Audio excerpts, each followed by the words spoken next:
기도하겠습니다. 하나님 아버지 감사합니다. 거룩한 주일 하나님의 종들을 한 곳에 모이게 하시고 찬송으로 하나님께 영광을 돌리며 또 찬송을 통하여 우리의 마음이 맑아지고 위로를 얻게 하신 것을 감사합니다. 또한 이 시간 하나님의 말씀을 들고 단위에 섰습니다. 귀중한 말씀을 우리가 성심성의껏 전하고 받게 하시고 하나님의 거룩한 영광이 이 귀한 교회 위에 가득가득 넘치게 하여 주옵소서. 예수님의 이름으로 기도하옵나이다. 아멘. 오늘 우리가 함께 교독한 요한계시록 1장 4절부터 6절에 있는 말씀, 은혜와 평강이 가득한 공동체라고 하는 제목으로 말씀을 드리겠습니다. 오늘 우리가 함께 읽은 본문은요, 계시록 전체를 이해하기 위해서 반드시 필요한 부분입니다. 특히 4절부터 8절까지는 우리가 인트로덕션, 서론의 부분입니다. 그런데 그 앞에 1절부터 3절까지는 서문으로 우리가 구분해서 볼 수가 있습니다. 그러니까 요한계시록 1장 1절부터 3절은 서문, 프레피스죠. 그 다음에 4절부터 8절까지는 서론에 해당이 되어 있습니다. 우리가 서문을 책 자체에 대한 소개라고 한다면, 그래서 우리가 서문을 읽어보면 누구한테 고맙고 누구한테 감사하고 그런 말들이 서문에 쓰여 있잖아요. 책 전체에 대한 어떤 일반적인 소개를 한다고 하면 1절부터 3절에서는 이 책을 저술한 목적을 이야기하고 있는데요. 3절에 보면 반드시 속히 일어날 일들을 그 종들에게 보이기 위한 것이고, 3절에 가서 보면 책의 성격을 예언으로 규정하고 있는 것을 우리가 볼 수 있습니다. 그런 오늘 말씀을 보면 구체적인 본론으로 들어가기 전에 이 글은 계시록 전체를 이해하도록 편지 형식으로 아시아의 교회들에게 보낸 서론이다라고 하는 것입니다. 그러니까 소아시아 지역이죠. 오늘날 터키의 서쪽 지역에 해당하는 그 지역에 있는 교인들에게 보낸 그 그림을 우리가 알 수 있습니다. 그러니까 특정한 수신자가 있다라고 하는 것입니다. 사실 오늘 8절까지를 해야 되는데요. 준비하다 보니까 이걸 다 할 수가 없어가지고 6절까지만 준비를 했습니다. 원래 7절, 8절이 계시록의 핵심 주제라고 우리가 말할 수가 있거든요. 그렇지만 오늘은 4절부터 6절까지 있는 말씀을 드리도록 하겠습니다. 여기 보면 요한이라고 하는 사람이 있는데요. 이 요한이라고 하는 사람이 이 계시록을 쓰는 발신자고, 여기 보면 아시아에 있는 7교회에 편지한다고 그랬습니다. 실제로 그 지역에 7개의 교회만 있는 것은 아니에요. 골로새 교회도 있고 히에라볼리 교회도 있고 드로아 교회도 있습니다. 그렇다면 왜 7교회라고 하느냐? 우리가 성경을 읽어보면 숫자가 어떤 그 특징들을 나타내는 것을 잘 알고 있지 않습니까? 3이라고 하는 숫자, 또 6이라고 하는 숫자, 7이라고 하는 숫자가 나타내는 상징이 있는데, 오늘 여기서 7교회라고 사용한 것은 교회의 완전한 숫자와 충만한 의미를 나타내고 있는 것입니다. 그러니까 단순히 이 글이 그 지역에 있는 7개 또는 10교회에 해당되는 그들에게 보낸 것이 아니라 모든 교회, 특히 오늘날의 교회를 포함한 우주적인 교회를 뜻한다고 볼 수 있습니다. 그러니까 우리가 이 요한계시록을 읽고 은혜도 받고, 또 우리가 요한계시록을 읽고 하나님의 비밀의 경륜을 깨달을 수 있는 것이 무엇인가 하면 21세기를 살아가는 우리들에게도 이 편지의 내용이 해당된다고 볼 수 있습니다. 그리고 이 7교회는 3절 말씀에 이런 말씀이 있죠. 이 예언의 말씀을 읽는 자와 듣는 자와 그 가운데 기록한 것을 지키는 자들이라고 말씀하고 있는데요. 이 사람들이 7교회에 속해 있는 교인들과 동일한 사람인 것을 우리가 알 수 있습니다. 그러면 우리가 지금 6절까지만 읽었는데 7절에도 보면 아멘이라고 하는 것이 2번 나옵니다. 6절에도 보면 세세 있기를 원하노라 아멘, 그러고 7절에도 아멘 이렇게 2번 사용하고 있습니다. 우리가 잘 아는 대로 아멘은 진실로 그렇게 되기를 원합니다라고 하는 뜻이잖아요. 특별히 이 6절에 있는 말씀은 무엇인가 하면 이 편지를 교인들에게 쭉 낭독자가 읽어줍니다. 읽어주는 내용에 대해서 내가 동의하고, 그리고 거기에 나와 있는, 이 편지에 나와 있는 그분들, 하나님이죠.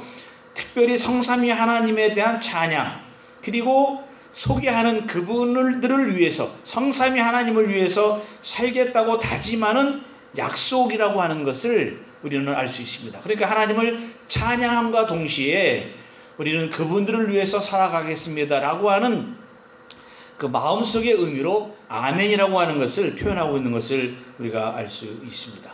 그렇다면 우리가 왜 이렇게 아멘하면서 우리가 살아가야 될 것인가?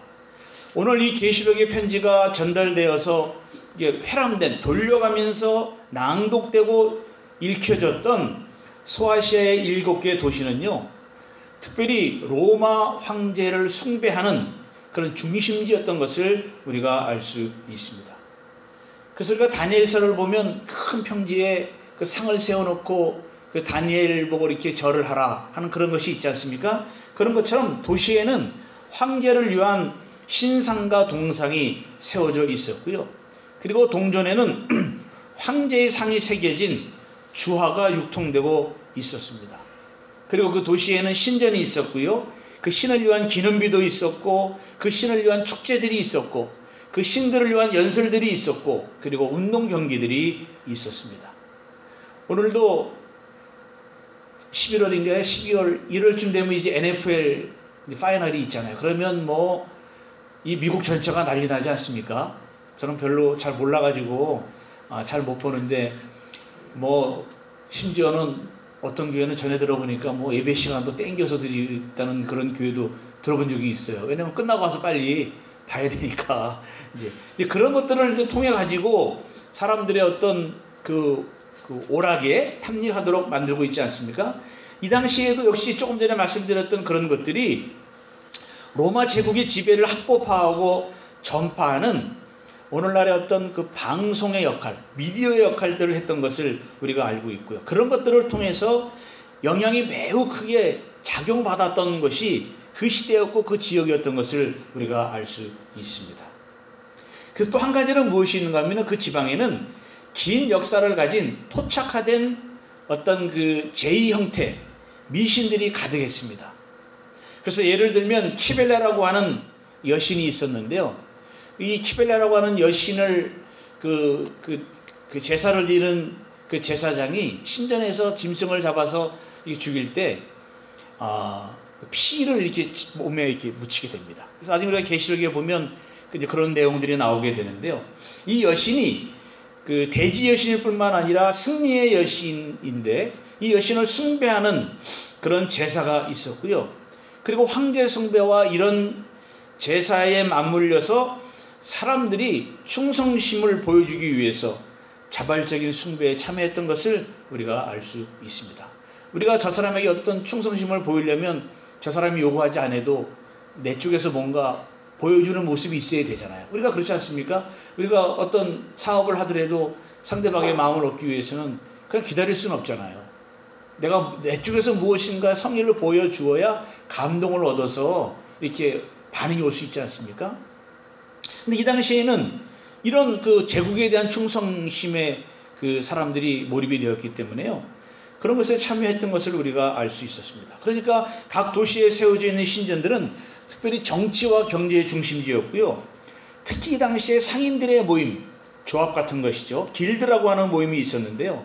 이것도 역시 신전에서 모였다는 겁니다. 그러니까 이 신전에서는 어떤 환전이라든지 재정적인 거래라든지 상거래가 이루어졌기 때문에 황제 숭배를 거부하는 기독교인들은 상당한 어려움을 겪을 수밖에 없었던 것을 우리가 알 수 있습니다.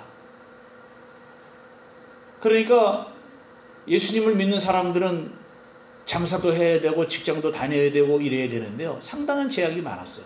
세례를 받으려고 하면 뭐 이것도 하지 마라. 세례를 받으려고 하면 직업을 바꾸고 와라. 뭐 이런 얘기들이 막 있었거든요. 그래서 한번 이 당시에 세례를 받으려면 보통 2년에서 3년의 기간이 걸렸다고 해요. 오늘날은 어떻습니까? 미국에 와서 보니까 뭐 학습이라는 거 이런 것도 한국 교회에 있었지만 없고 그냥 뭐 사람 숫자 채우는 것 같이 막 세례도 남발하고 하는 이런 일들이 사실 많이들 있거든요. 자, 이것과는 반대로 얼마나 이 교인들이 상당한 어려움을 겪을 수밖에 없었냐. 그러니까 여러분들 미국에 와서 들은 그 용어 중에 하나가 born again 크리스찬이라는 말이 있잖아요. 아니 크리스찬이면 크리스찬이지 그 앞에 born again을 왜 붙입니까?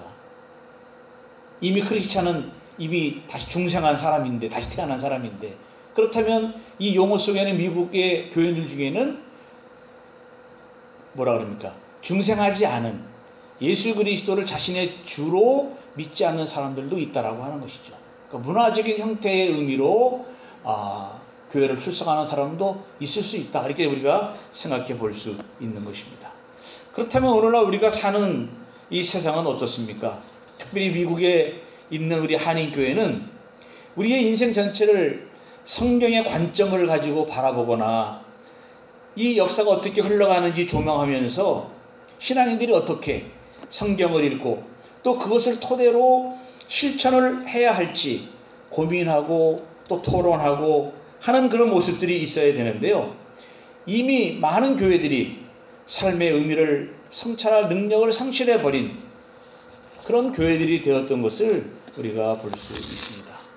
그래서 그냥 많이 모여서 웃고 또 잘 지내는 것으로 승부를 보려고 하는 오늘날의 교회들이 많이 있습니다. 사람들이 그러죠. 사는 것도 힘든데 뭐 그렇게까지 신경을 써야 하면서 교회를 다닐 필요가 있느냐. 이렇게 말하는 분들도 있습니다. 제가 아는 목사님이 이런 말을 했어요. 많은 사람들을 모아놓는데 성공하면 그들이 모여 있을 때 말도 안 되는 터무니없는 말을 퍼붓는데도 모인 사람들이 그 말의 진실성이나 또 진이나 과장 혹은 축소, 침서봉대들을 따지지 않는다는 겁니다. 왜냐하면 많은 사람들이 모인 이유가 있으리라고 생각하고 있기 때문에 침묵하고 있다는 것이죠. 거기에 이제 종교적인 사기꾼들은 어떤 승기를 잡고 있다. 이런 말을 하는 것을 들어보았습니다. 그런데 오늘 본문을 보면 본문에 저자인 요한은 도저히 신음소리조차 낼 수 없는 상황일지라도 그리스도인들은 아멘이라고 하는 신앙 고백으로 삶을 살아내야 된다. 이렇게 말을 하고 있습니다. 그래서 우리가 오늘 한번 다시 생각해 봐야 될 것은 4절에 보니까 아시아에 있는 7 교회라고 그랬습니다. 교회가 무엇인가 잠깐 말씀을 드리려고 합니다. 교회는 그리스도의 살아있는 공동체로서 그 공동체 안으로 부름받은 사람들의 모임입니다. 그래서 어떤 사람들은 에클레시아라고 하는 것을 에크와 칼레오라고 하는 합성어다 이렇게까지 설명을 하고 있습니다. 에크라고 하는 것은 프롬이라고 하는 뜻을 또 가지고 있는데요. 그러니까 예수 그리스도의 공동체는 유유상종하는 인간들이 서로 모이려고 하는 욕구로 생겨나는 것이 아니라 오직 그리스도가 그들을 부르시고 그리스도가 자신과 결합시키는 사실로 인해서만 생겨난다는 것이 교회라고 하는 것입니다. 그러니까 이런 사람들을 부르시고 결속시킨 그 근본 원인은 어디에 있느냐? 예수 그리스도 자신에 있다라고 하는 것입니다. 그러니까 예수 그리스도는 성도들을 특별한 백성이 되도록 불러 모으셨고요. 그리고 모두가 공동으로 떠맡은 상호 책임 속에서 특별한 백성의 지체들로서 형제들의 사랑이 넘쳐나는 공간인 교회 안에서 다양한 방법으로 증언하는 봉사직을 부여받았다고 하는 것입니다. 여기에 이제 조금 후에 말씀을 드리겠는데요. 그러니까 교회는 예수 그리스도 안에서 예수 그리스도를 통해 부름받은 자들의 공동체로 일으켜 세우신 것이 교회라고 하는 것입니다. 이런 교회에 요한이 축복의 인사를 하죠. 여기 보시면 5절에 보시면 은혜와 평강이 너희에게 있기를 원하노라. 이런 축복의 인사말을 하고 있습니다.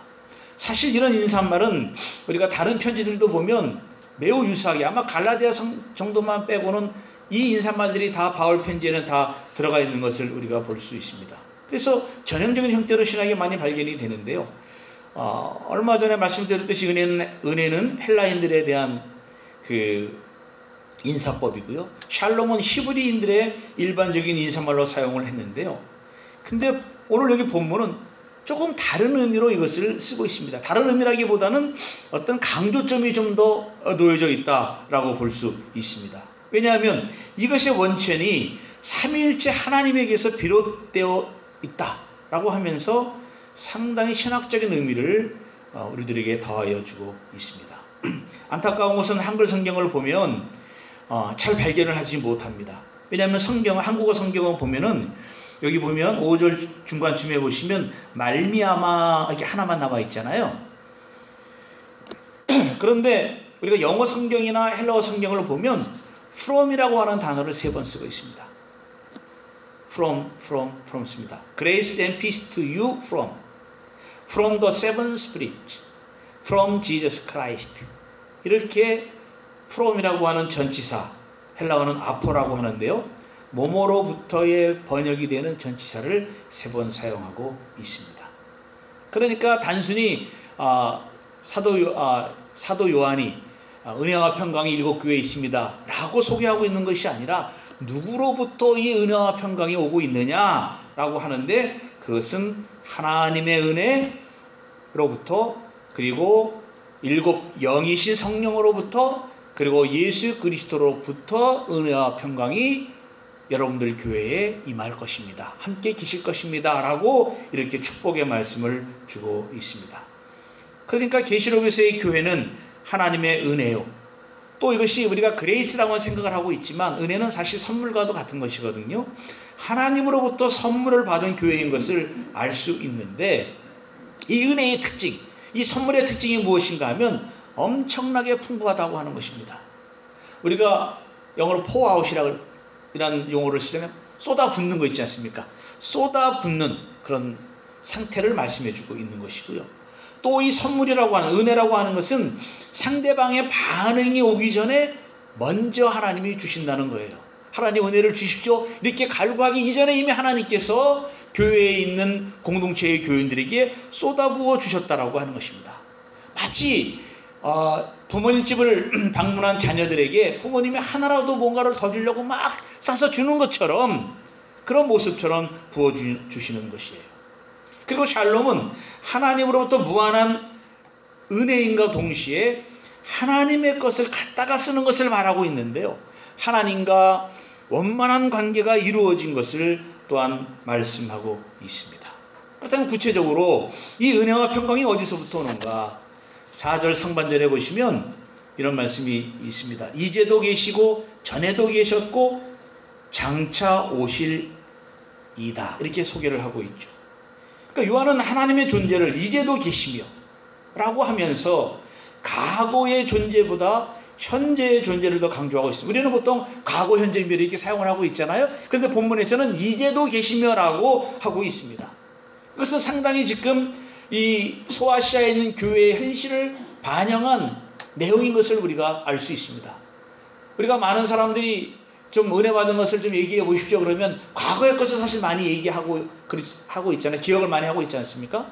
그런데 오늘 여기서 보면 이제도 계셨다라고 하는 것은 무엇인가 하면 하나님께서 과거의 이스라엘의 고통을 예면하지 않으시고 이스라엘의 백성을 구출해 내었듯이 지금 여러분들이 겪고 있는, 지금 교인들이 겪고 있는 수많은 어떤 우상들의 숭배의 도전에 직면해 있고 그리고 먹고 살아야 되는 문제가 있는데 내가 이것 때문에 신앙을 버릴 수 없는 그런 일촉즉발의 위기 순간에서 지금도 하나님이 여러분들에게 은혜를 쏟아부어 주신다라고 강조하고 있는 것입니다. 어떻게 해요? 마치 과거에 출애굽기 3장 14절에 나는 스스로 있는 자고 내가 너희들을 반드시 이끌어내었다라고 하는 출애굽기 3장 12절에 보면 내가 반드시 너와 함께 있으리라고 하셨던 그 함께 있으리라고 하셨던 그분께서 모든 환난과 고통 중에서 이스라엘을 구출해 내셨듯이 지금도 계신다라고 하는 것입니다.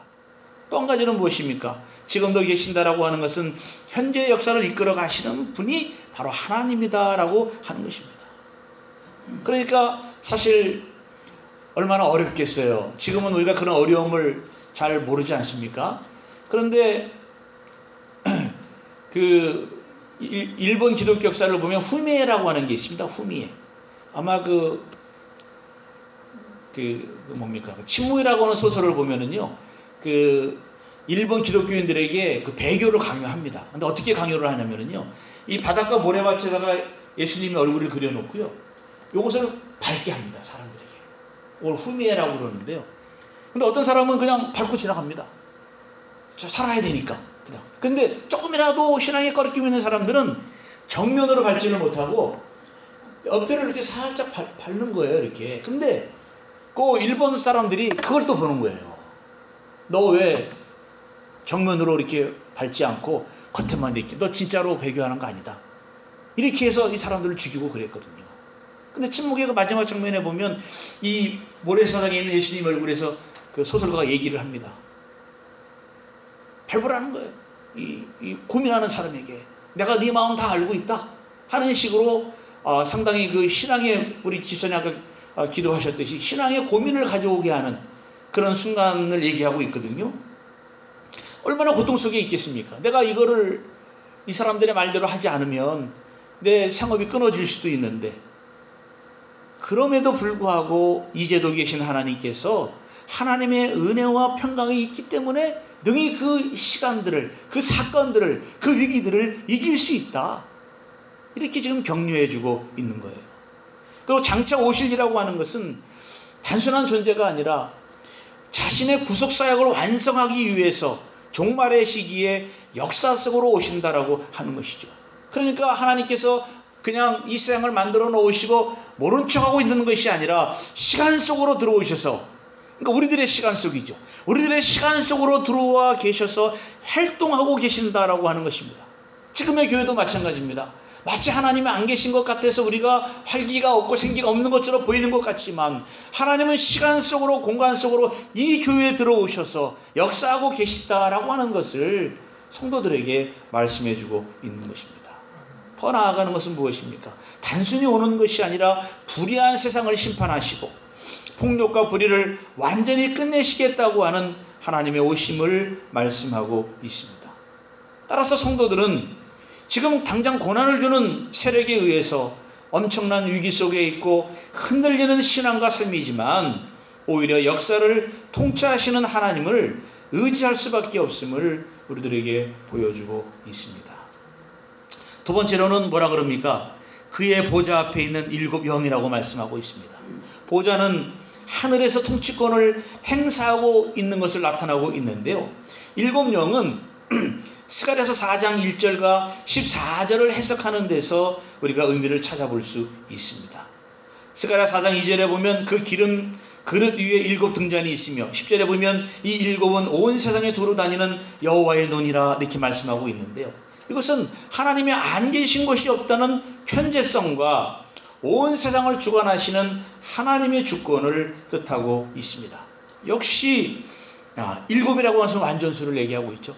그러니까 모든 것을 감찰하신다라고 하는 의미를 우리들에게 보고 있습니다. 단순히 성도들의 행위를 이렇게 보고 있다, 우리들의 아픔만 잘되고 이런 걸 보고 있는 것이 아니라, 다시 말씀드리면 이 세상의 역사를 우리 하나님께서 주권적으로 이끌어 가시는 분이시다라고 하는 것을 말씀하고 있습니다.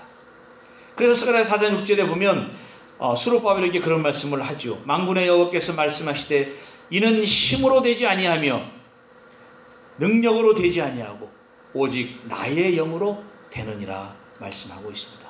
그러니까 성전 건축은 하나님의 영에 의해 되는 것이라는 것이고요. 또 일곱 영은 완전한 힘을 가진 성령을 상징하고 있습니다. 그래서 계시록 4장 5절에 보면 이런 말씀이 있어요. 보좌 앞에 켠 등불 일곱이 있으니 이는 하나님의 일곱 영이라 그랬습니다. 그러니까 성령께서는 하나님의 보좌 앞에서 하나님의 통치권 사역을 감당하고 있습니다. 그러니까 우리 하나님, 성령 하나님, 이 두 분 역시 온 세상을 이끌어 가시는 분이다라고 말씀하고 있습니다. 그런데 이제 세 번째로 5절에서는 예수 그리스도를 소개하고 있습니다. 4절과 5절 상반절에는 단순하게 이제도 계시고 전에도 계셨고 장차 오실이라 소개를 하시고, 그의 보좌 앞에는 일곱 영이라고 소개하고 있지만 5절에 보면 충성된 증인으로 죽은 자들 가운데서 먼저 나시고 땅의 임금들의 머리가 되신 예수 그리스도라고 말씀을 하고 있습니다. 보면 강조점이 예수 그리스도를 하고 있죠. 예수 그리스도가 이제 그 세 가지의 모습으로 강조를 하고 있습니다. 충성된 증인이라는 것이에요. 충성된 증인. 이것은 무슨 말씀인가 하면 예수님께서는 우리의 구원을 위해서 끝까지 죽음의 순간까지 하나님의 말씀, 복음을 증언한 하나님의 충성된 증인이라고 하는 것을 우리들에게 말씀하고 있습니다. 주님이 십자가에 달리시면서 사람들을 원망했습니까? 하나님, 제가 이렇게 죽어가는데 저 불의한 자들을 좀 심판해 줘. 이렇게 하지 않았습니다. 저들이 행하는 죄를 모른다고 말씀했습니다. 용서해 달라고 말씀을 했습니다. 그러니까 우리 주님은 죽음의 그 순간, 숨이 넘어가는 그 순간까지 하나님의 본질인 사랑에 대해서 우리들에게 보여주었죠. 바로 이것이 우리 신앙인의 정체성을 말씀해 주고 있고, 바로 이것이 우리들이 증언해야 될 증인의 삶을 말씀하고 있습니다. 특별히 요한복음 18장에 가서 보면은 가야바가 질문을 하잖아요. 네가 메시아냐? 그랬더니 축복받은 하나님의 아들이냐라고 이렇게 말에 대해서 예수님께서는 분명히 확정적인 대답을 하고 있는 것을 우리가 볼 수 있습니다. 마가복음 14장 61절에 보면 네가 찬송받을 이의 아들 그리스도냐? 62절에 가서 보면 예수께서 이르시되 내가 그니라 인자가 권능자의 우편에 앉은 것과 하늘 구름을 타고 오는 것을 너희가 보리라 그랬습니다. 예수는 로마의 당국자들 앞에서 증언하였습니다. 그러니까 증언이라고 하는 자체가 상당히 소극적인 것 같지만은 이거는 그 레지스턴스예요. 저항하는 것입니다. 우리의 신앙을, 우리를 반대하는 사람 앞에서 제가 예수님을 나의 구주로 믿습니다 라고 하는 것이 목이만한 조그만 목소리가 될지는 모르지만 이것은 저항하는 것입니다. 프로테스탄트는 것이죠. 그러니까 하나님의 교회가 보이는 현실에 어려움을 겪지만 보이는 것이 모든 것이 아니라는 예수 그리스도의 증언에 우리는 용기를 가질 수가 있다라고 하는 것입니다. 두 번째는 죽은 자들 가운데서 나신 분인데요. 골로새서 1장 18절에 보면 그는 몸인 교회의 머리시라. 그가 근본이시오 죽은 자들 가운데서 먼저 나신 이시니 이는 친히 만물의 으뜸이 되려 하심이라 말씀하고 있습니다. 여기 보면 하나님의 말씀과 예수에 관한 것을 증거하다가 잔인하게 폭력에 의해 죽임을 당한 순교자와 성도를 말씀하고 있는데요. 얼마나 잔인하게 죽였는가 하면요. 그냥 사자들을 풀어놓은 것은 별거 아니죠. 사람들을 뚫뚫 말아가지고요. 거기다가 이제 그 중동 지방이니까 해가 강하잖아요. 물을 붓습니다. 물을 부으면 이 물이 말았다가 줄었다 이런 식으로 해서 사람들을 마치 옛날 우리 한국에 보면 멍석마리에서 사람을 때리듯이 그런 식으로 저희 집에도 그 사형의 도구라고 하는 그런 책이 있는데요. 얼마나 사람이 잔인하게 이게 죽였는지 우리가 볼 수 있죠. 자, 그런 가운데에서 순교를 당한 성도들이 있다는 겁니다. 그런 사람들이 있다는 것이죠. 그런 자들 가운데에서 예수가 가장 먼저 살아나셨다라고 말씀하고 있습니다. 이 말씀은 또한 무엇을 의미하고 있는가 하면요. 지금 폭력을 행하는 사람들이 있습니다. 불의를 행하는 사람들이 있습니다. 이런 사람들에 대해서 내가 지금 마치 순교를 당하여 죽어가고 있지만 내가 주님을 섬기고 고백한다라고 하는 것은 그들에 대한 역설적인 저항이고, 그리고 고통당하는 성도들에 대해서 위로와 희망을 우리들에게 보증하고 있는 것을 알 수 있습니다. 그래서 고린도서 15장 20절에 보면 그러나 이제 그리스도께서 죽은 자 가운데서 먼저 살아나사 잠자는 자들의 첫 열매가 되셨다라고 말씀하고 있습니다. 맏아들이 되셨다라고 말씀하고 있는 것이죠. 또 15장 23절에 보면 그러나 각각 자기 차례대로 되리니 먼저는 첫 열매인 그리스도요 다음에는 그가 강림하실 때에 그리스도에게 속한 자라고 말씀하고 있습니다. 여기에서 뭐라고 쓰고 있는가 하면 헬라어로는 프로토코스라고 하는 것을 쓰고 있는데요. 우리가 프로토타입이라는 단어랑 비슷한 건데 원형이라는 것입니다. 원형. 우리가 어떤 물건을 만들 때 틀을 하나 이렇게 만들고 찍어내잖아요. 그런 것처럼 예수님께서 그 원형이라는 것입니다. 원형. 그러니까 예수님은 죽은 자들 가운데에서 일으킴을 받을 사람들의 원판이라고 하는 뜻입니다. 그리고 예수님은 생가사에 대한 주권을 가지신 분이고요. 그래서 먼저 나신 이로서 높아지신 메시아를 분명히 말씀하고 있습니다. 세 번째로는 예수님을 어떻게 소개하고 있는가 하면 땅의 임금들의 머리가 되신 분이다 라고 말씀하고 있습니다. 사실 이 고백과 찬양은요, 대단한 고백입니다. 아까 서두에서 로마 제국의 본질에 대해서 말씀을 드렸잖아요. 로마 제국은 완전한 국가이고 지금 로마의 제국의 평화는 모든 사람들에게 황금 시대임을 인정하게 하고 어떻게든 승리만 하면 정당성을 얻는 로마 제국의 승리자 신화를 반대하는 고백이기도 하는 것이에요. 더구나 그 제국을 통치하는 황제의 영광은 영원하고요.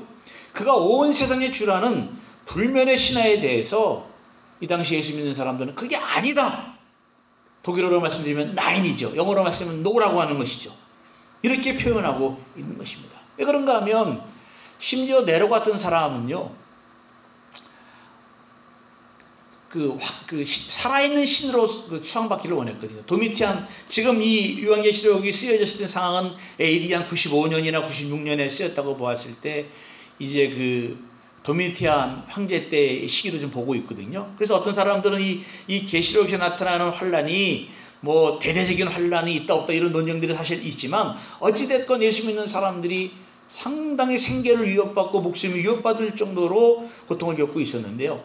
황제 숭배라고 하는 것이 단순히 어떤 권위자로서의 숭배가 아니고요. 신으로서의 숭배를 요구했던 것이거든요. 그러니까 심지어 어떤 황제는 죽은 다음에 보통 신으로 이렇게 올라가게 되는데 살아있는 동안에도 나를 신으로 숭배를 하라 이렇게 요구하는 황제들이 있었어요. 그래서 어떤 황제는 언론에 의해서 그것이 거부를 당한 황제도 있었거든요.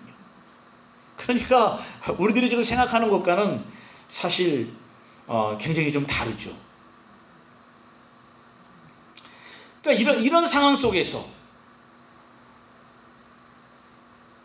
예수님이라고 하는 이분께서 어린 양이, 우리가 보통 이 계시에 어린 양 예수님 많이 표현을 많이 하고 있지 않습니까? 어린 양이라고 하는 것은 약하고 힘이 없고 이런 존재잖아요.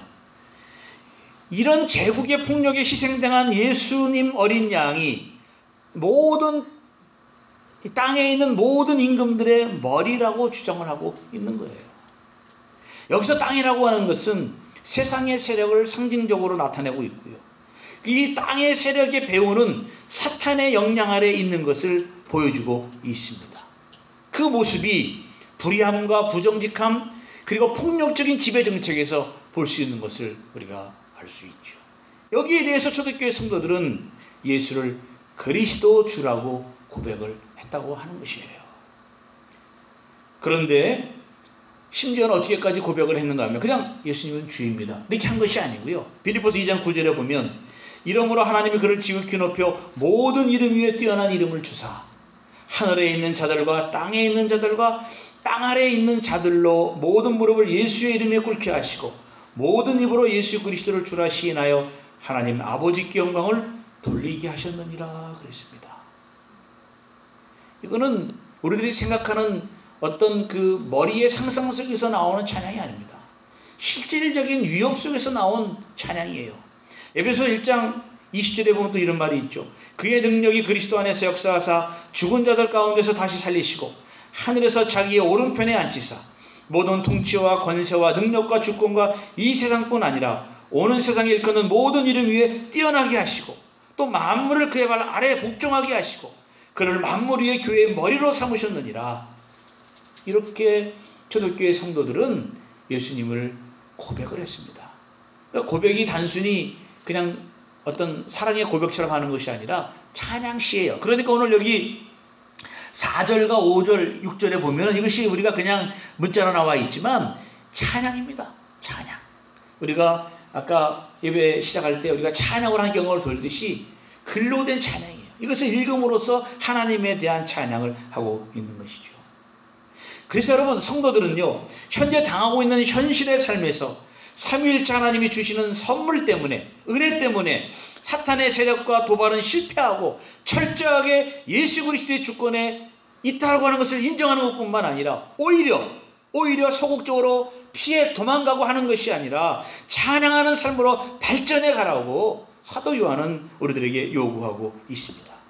이 글과 비슷한 글이 베드로전서에 보면은 나와 있죠. 1장에 보면 본도 갈라디아에 흩어져 사는 그 나그네들에게 쓰는 편지가 나오지 않습니까? 거기에 보면 사도 베드로가 소아시아 지역의 교회들에게, 특히 나그네로 불려지는 개인 성도들에게 보내는 편지에서도 이렇게 나와 있습니다. 1장 2절에 보면 나오죠. 곧 하나님 아버지의 미리 하심을 따라 성령이 거룩하게 하심으로 순종함과 예수 그리스도의 피뿌림을 얻기 위하여 택하심을 받은 자들에게 편지하노니 은혜와 평강이 너희에게 더욱 많을지어다 말씀하고 있습니다.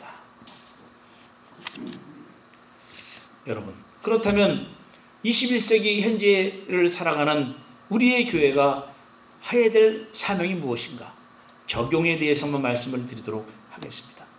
지금까지는 사도 요한이 성도들에게 축복의 인사와 그리고 그 원천으로서의 삼위일체 하나님을 언급하고 있습니다. 그렇다면 그 시대의 교회와 오늘날 우리들의 교회는 어떤 태도를 가져야 되고 나아갈 방향이 무엇이겠습니까? 우리는 찬미하는 교회와 사랑하는 교회가 되어야 합니다. 5절 끝부분에 보면 우리를 사랑하사 이런 말씀이 있습니다. 그리고 6절 끝부분에 보면 그에게 영광과 능력이 세세토록 있기를 원하노라 그랬습니다. 요한은 그리스도를 찬양하고 있고 성도들은 그 찬양에 대해서 아멘으로 화답을 했습니다.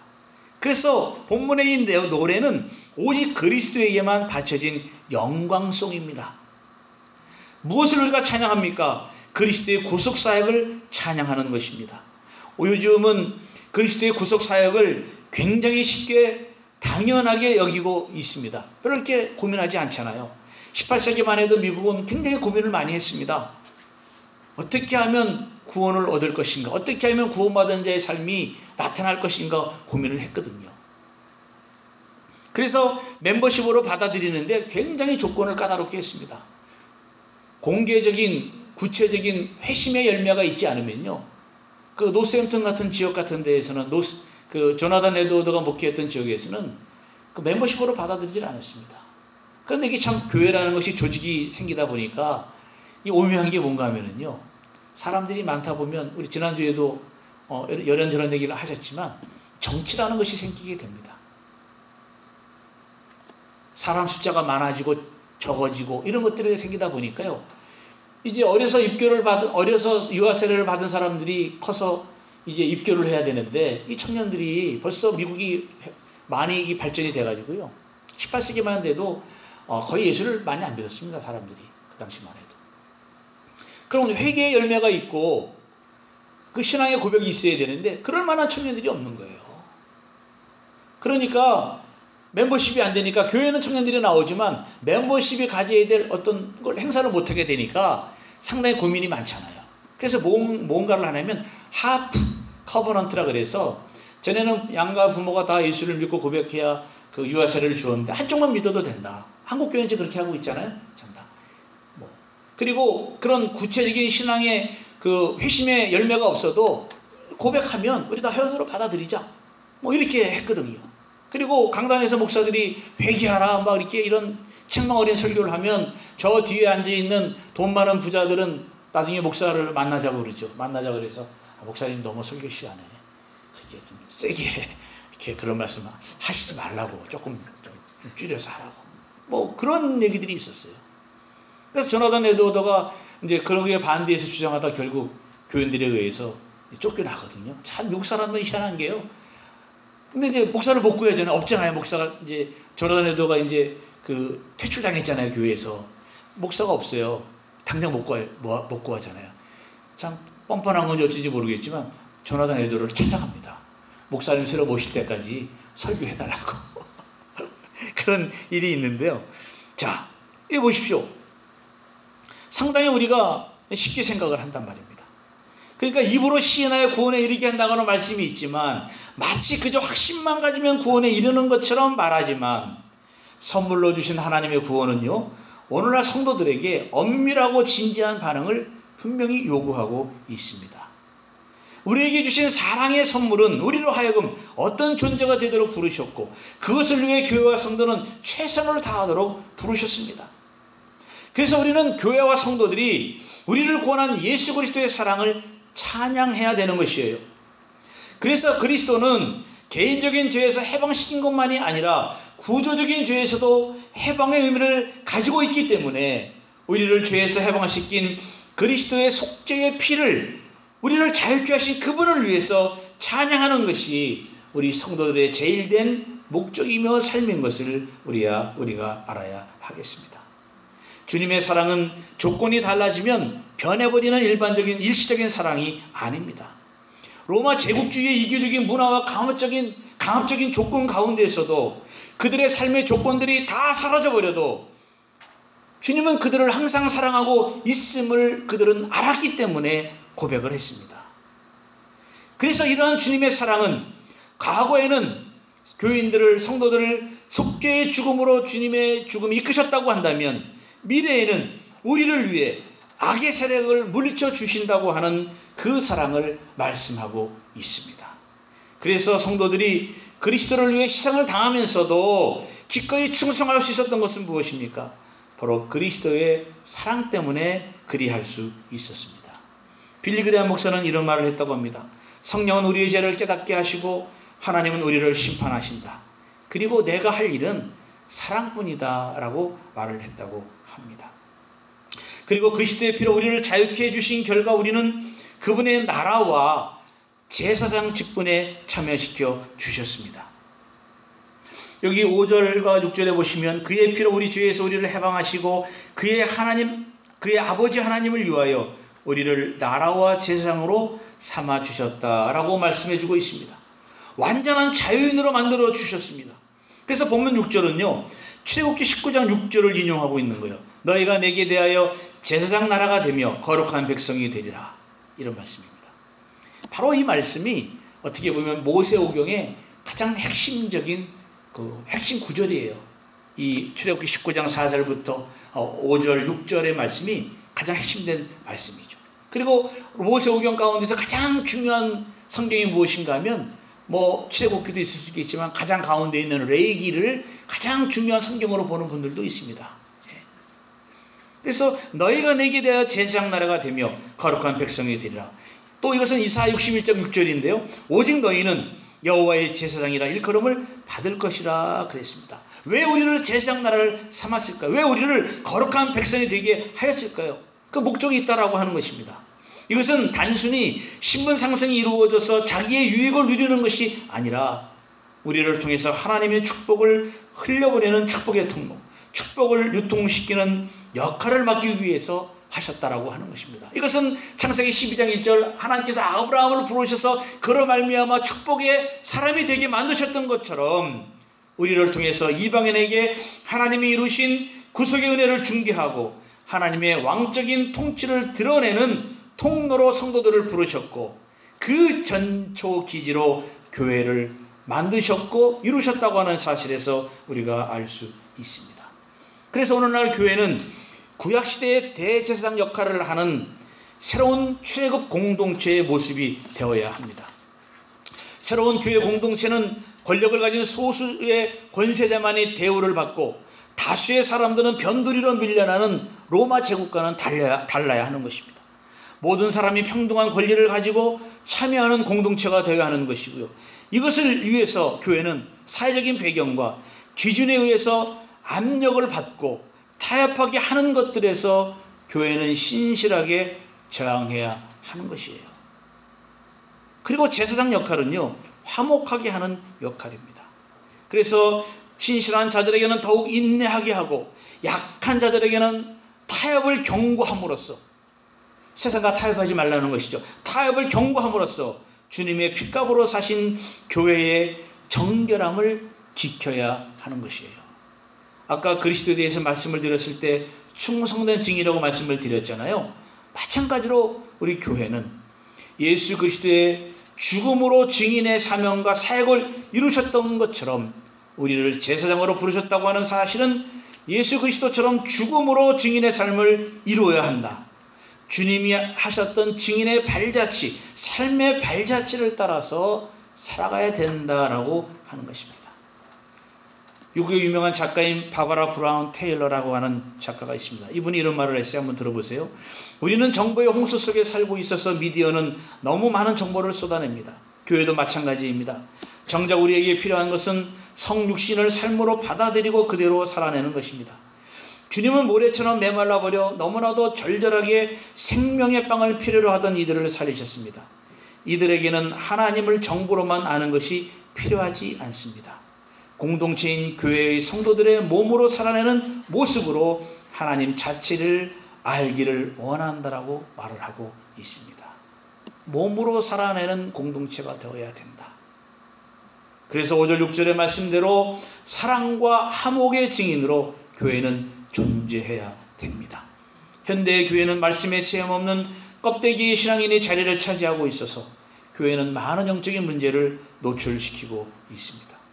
예수의 증인으로 부름을 받는다는 것은 바울이 고백한 것처럼 나는 날마다 죽습니다 라고 하는 신앙으로 나를 완전히 낮추어서 성도와 세상을 섬겨야 하는 것이죠. 이것은 고난 중에 있던 소아시아의 교회가 내부의 안전에만 몰두한 것이 아니라는 것입니다. 우리가 이런 어려움을 겪으면 우리라도 잘 이렇게 해보자 뭐 그렇게 하잖아요. 내실을 다지자 이렇게 하지 않습니까? 그런데 이 사람들은 그렇게만 한 것이 아니라 고통과 핍박 속에서도 교회와 성도들은 그리스도의 증인이 되었다는 것입니다. 선하고 좋은 열매를 맺음으로 이방 세계에서 본받을 모범을 보여주었다라고 하는 것입니다. 그래서 이 소아시아 교회는 로마 제국 하에 있는 이방인들의 교회의 계층들이 사실은 하층 계층들이 많이 있었습니다. 그러나 이들이 그 당시에 한계가 있었지만은 노예로 살고 또는 낮은 계층으로 그런 관료들로 살아가고 있고 때로는 어떤 여인들은 로마 관리의 어떤 첩으로 들어가 살고 있었지만은 그들은 그곳에서 증인의 삶으로 살게 됨으로써 로마 제국을 변화시키기엔 원동력이 되었던 것을 우리가 분명히 알 수 있습니다. 여러분, 또 한 가지 사실은 로마 제국은 철저하게 신분의 차별이 있었습니다. 오늘날에는 신분 차별이 없어졌다고 하지만 보이지 않는 차별이 분명히 있습니다. 문제는 그러한 차별이 교회에도 있습니다. 없다고 말할 수는 없어요. 분명히 있습니다. 그런데 제사장으로 화해의 모범으로 부르심을 받은 성도들은 잘 섬겼고 최선을 다하여 헌신하였고 인내와 봉사로 주님의 증인이 됨으로써 그런 사람들을 품어주고 안아주고 이해했던 것을 우리가 볼 수 있습니다. 그리스도가 아버지인 하나님을 위하여 하셨듯이 성도들도 하나님을 위하여 희생적으로 섬기는 삶을 살아야 되는 것입니다. 손해보는 것이 있더라도 정직하게 말하고 억울하게 당하더라도 하나님께 호소하고 묵묵히 살아가면 하나님은 반드시 그 부분을 보시는 줄 믿으시기를 바랍니다. 우리는 가끔 아니면 매우 대부분 내가 생각하는 기준으로 생각할 때가 사실 많이 있잖아요. 내 입장이 있잖아요. 그렇죠? 그래서 우리가 어떤 사람들과 얘기할 때 보면 특히 이제 목사들이 좀 심한데요. 어떻게 말을 하다 보면 자꾸 가르치려고 하는 그런 모습들이 목사들이 많이 있지 않습니까? 그래서 어떨 때 보면 충고와 위로와 권면이라고 하는 아주 사랑스러운 모습으로 상대방에게 이야기할 때가 있습니다. 그렇죠? 그리고 또 어떤 문제에 대해서 답을 주려고 노력할 때가 사실 많이 있습니다. 그런데 사실 때로는 이것이 필요하지 않을 때가 많이 있다는 거예요. 이런 것들이. 그 심리학자 책을 읽어보니까요. 필요 없다는 것입니다. 요즘 아이들로 말로 하면 그게 뭡니까? 무슨 기질이 나온다고 그러죠? 그게요? 꼰대 기질이 나온다고 하는 것이죠. 저도 지난주에 한번 들었는데 우리 아들한테 한번 제가 뭘 자꾸 물어보게 되더라고요. 물어보게 되는데 이런 게 나오는 것이죠. 그렇지만 사람을 변화시키는 것은 우리의 권면이나 충고가 아니라는 거예요. 우리의 할 일은 뭐냐? 사랑하는 마음이 담긴 눈길, 다정하게 붙잡아주는 손길, 따뜻함을 느끼는 안아주기, 즉 공감하며 사랑하는 것이 오히려 그 사람을 이해하고 그 사랑의 전달이 더 갈 수 있다라고 하는 것입니다. 오히려 위로하고 오히려 용기를 주는 한마디가 오히려 공감을 사지 못하는 행위가 될 수 있다라고 하는 것을 그런 책을 읽어보았습니다. 그렇습니다, 여러분. 많은 교회들은요, 듣기 좋은 말만을 하려고 하고 교인들은 자기에게 필요로 한 말을 들으려고 합니다.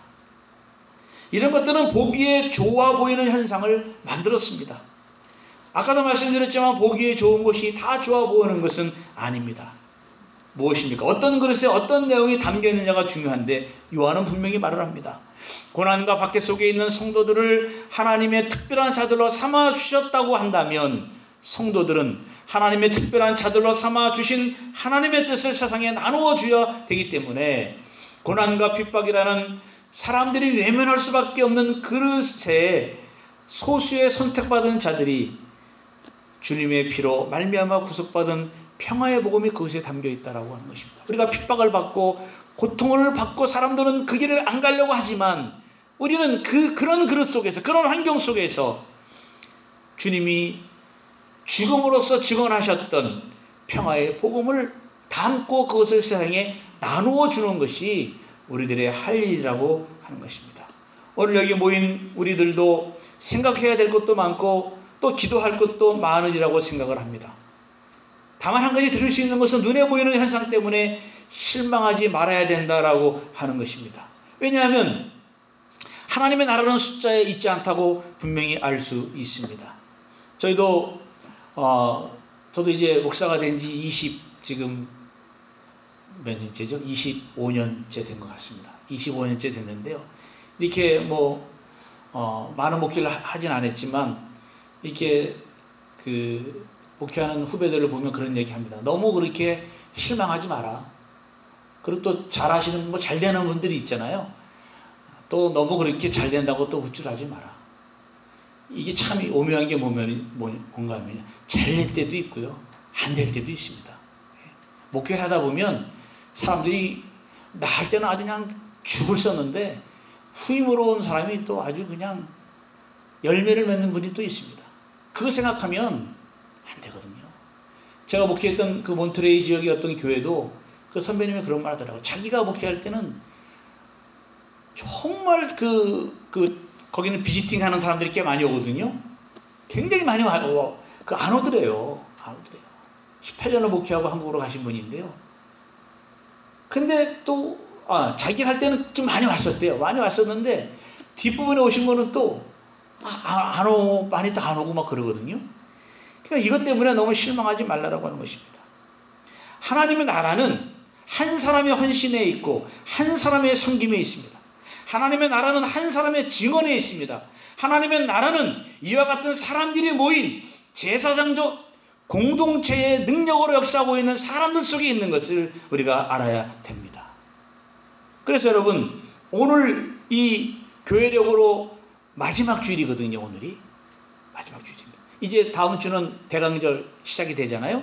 오늘은 루터교 교회력에 따르면 또는 그 카톨릭 교회력에 따르면은요, 왕이신 그리스도의 날, 왕이신 그리스도의 주일입니다. 오늘이.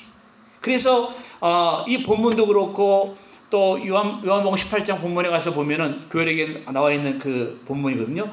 예수님의 정체성을 말하고 있습니다. 누구냐 당신이 정말 왕이냐? 이렇게 물어봤을 때 내가 네가 말하는 그 왕이다. 여기서도 사도 요한의 입을 빌어서 땅 위의 모든 임금들의 임금이라고 우리 주님을 소개하고 있지 않습니까? 바로 이것은 무엇을 얘기하고 있느냐? 땅의 임금들의 머리가 되신 분이라고 소개하면서 군사적 권력과 문화적 차별이라고 하는 혹독한 차별의 운명 속에 있는 이 당시의 교인들에게 왕이신 예수님을 나의 주로 섬기는 공동체에 하나님의 은혜와 평강이 가득하게 있을 것이다 라고 이 사도 요한이 권면하고 있는 것입니다. 성도 여러분, 세상은 언제나 서로를 구별하고 차별하며 보이는 것, 손에 쥘 수 있는 부와 명예와 권력을 그리고 성공하는 것을 인생의 왕으로 삼고 살아가라고 가르치고 있습니다. 교회에서도 똑같은 모습으로 우리들을 부추기고 있습니다. 여러분, 우리가 교회에서 좀 편히 앉아서 찬양하고 묵상하면 우리가 어떤 왕을 섬길지 금방 답이 나옵니다. 그렇잖아요. 열심히 나영으로 섬겨야지. 금방 답이 나옵니다. 그런데 세상의 현실 속으로 들어가면, 그리고 실제적인 삶의 문제에 부딪히면 금방 답이 나옵니까? 아주 머리가 아픈 현실로 되어버립니다. 그래서 의도적으로 외면하든지, 아니면 깜빡 잊어버렸다고 하든지, 아니면 좀 더 민감한 사람이라고 한다면 내적인 긴장과 내적 투쟁에 휩싸이는 그런 경우들이 우리가 얼마나 많이 있습니까? 그렇지만 이런 우리들이 해야 될 것은 무엇입니까?